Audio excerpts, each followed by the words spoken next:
Justice Yashwant Varma అభిశంసన ప్రక్రియ మొదలైంది. ఘటనపై విచారణకు 3 సభ్యుల కమిటీని ఏర్పాటు చేశారు లోక్సభ స్పీకర్ ఓం బిర్లా.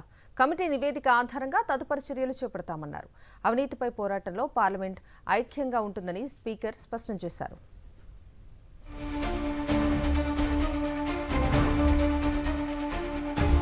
అధికారిక నివాసంలో పెద్ద మొత్తంలో నోట్ల కట్టలు బయటపడిన వ్యవహారంలో జస్టిస్ యశ్వంత్ వర్మపై ప్రవేశపెట్టిన అభిశంసన తీర్మానాన్ని లోక్సభ స్పీకర్ ఓం బిర్లా స్వీకరించారు. ఈ ఆరోపణలపై విచారణ చేపట్టేందుకు త్రిసభ్య కమిటీని ఏర్పాటు చేశారు. Supreme court judge justice Arvind Kumar, Madras high court ప్రధాన న్యాయమూర్తి జస్టిస్ మణీంద్ర మోహన్ శ్రీవాస్తవ, సీనియర్ న్యాయవాది బివి ఆచార్య ఈ ప్యానెల్లో సభ్యులుగా ఉన్నారు.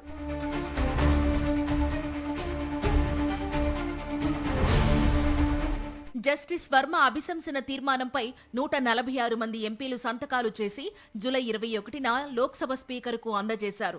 తాజాగా దీనిని ఆమోదించిన స్పీకర్ విచారణకు కమిటీ ఏర్పాటు చేస్తున్నట్టు ప్రకటించారు. కమిటీ నివేదిక అందే వరకు అభిశంసన ప్రతిపాదన పెండింగ్లో ఉంటుందని స్పష్టం చేశారు. న్యాయాధీశ్ जांच अधिनियम 1968 की धारा 3 की उपधारा 2 के अनुसार मैंने न्यायमूर्ति यशवंत वर्मा को पद से हटाने के अनुरोध के आधारों की जांच करने के उद्देश्य से एक समिति गठित की है। समिति यथाशीघ्र अपनी रिपोर्ट प्रस्तुत करेगी।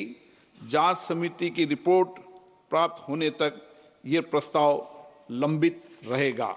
రాజ్యాంగంలోని ఆర్టికల్ 124(4) ప్రకారం ఒక న్యాయమూర్తిని పదవి నుంచి అభిశంసన ప్రక్రియ జరుగుతుంది. లోక్సభ స్పీకర్ ఏర్పాటు చేసిన కమిటీకి సాక్షులను పిలిచి ప్రశ్నించే అధికారం ఉంటుంది. త్రిసభ్య కమిటీ అన్ని అంశాలను పరిశీలించి తుది నివేదికను స్పీకర్కు అందిస్తుంది. ఆ రిపోర్ట్ను స్పీకర్ సభ ముందు ఉంచుతారు. నివేదిక ప్రకారం జస్టిస్ వర్మ దోషి అని తేలితే ఉభయ సభల్లో అభిశంసన తీర్మానం ప్రవేశపెట్టి ఓటింగ్ నిర్వహిస్తారు. నిబంధనల ప్రకారం న్యాయమూర్తిని అభిశంసించాలంటే లోక్సభ, రాజ్యసభ రెండింటిలోనూ హాజరయ్యి ఓటు వేసిన వారిలో కనీసం 2/3 మంది మద్దతు తప్పనిసరి.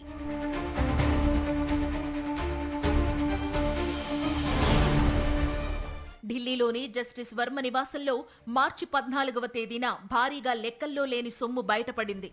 అగ్ని ప్రమాదం జరగడంతో మంటలు ఆర్పేందుకు వెళ్లిన ఫైర్ సిబ్బందికి కాలిపోయిన నోట్ల కట్టలు కనిపించాయి.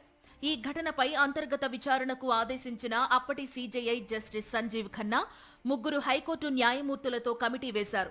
ఆ కమిటీ జడ్జి ఇంట్లో నోట్ల కట్టలు దొరికింది వాస్తవమేనని తేల్చింది. దీంతో జస్టిస్ వర్మను అభిశంసించాలని సుప్రీంకోర్టు సిఫార్సు చేసింది.